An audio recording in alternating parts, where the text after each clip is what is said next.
إبراهيم ناجي شاعر الأطلال في كتاب لحفيدته الدكتورة سامي محرز الأستاذة في جامعة القاهرة، كتبت عن الأطلال التي يعني بعد صدور 55 سنة الأغنية اللي لحنها الموسيقار رياض السنباطي الرائعة، صححت كثير من المعلومات المتعلقة بهالأغنية الشهيرة وقصتها وظروفها وملابساتها، وبينت أيضا من خلال أوراقها يعني الشكل اللي خرجت للناس الأطلال اللي كتبت عام 44. الأطلال صنفت عام 66 حسب مجلة الليموند الفرنسية كأجمل أغنية عربية في القرن العشرين، وهذا الشيء تم للألفية، يعني ما هو من أحسن كتاب، أحسن أغنية، أحسن فيلم، فكانت الأطلال. وأذكر الدكتور جلال معوض قال كنا يعني في سهرة في بيت الموسيقار محمد عبد الوهاب وهو نافس رياض السنباطي، وكان كل الحاضرين يعني حاولوا يشوفوا شيء، ورغم أنهم بضيافة الموسيقار عبد الوهاب تركهم يتحدثوا بحرية وأصغى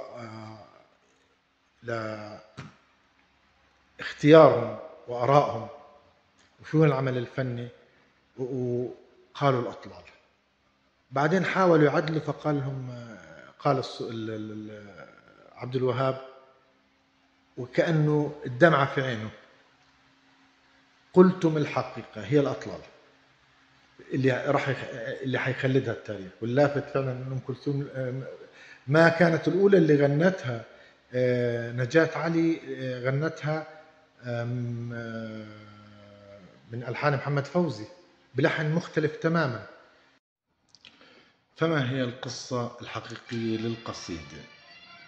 هناك مصدر بيحكي أنه إبراهيم ناجي أحب ابنة الجيران وهو في عمر 16، ولم تكتمل القصة بسبب سفره إلى الخارج لدراسة الطب، وبعد 15 سنة من عودته استغاث به رجل كي ينقذ زوجته من تعثر الولادة، فذهب ناجي إلى بيت الرجل محاولا المساعدة، وكانت الزوجة مغطاة وتعاني من صعوبة التنفس. طلب ناجي أنه يكشف عن وجهها كي تستطيع التنفس، وكانت الصدمة إذ كانت السيدة حبه الأول.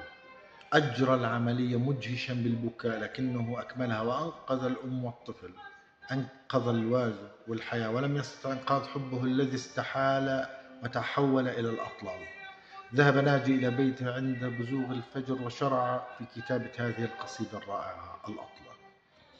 ولكن من هي السيدة التي ألهمت هذا الشاعر؟ ومن هي بطلتها؟ تزوجت وأنجبت كما تزوج ناجي وأنجب.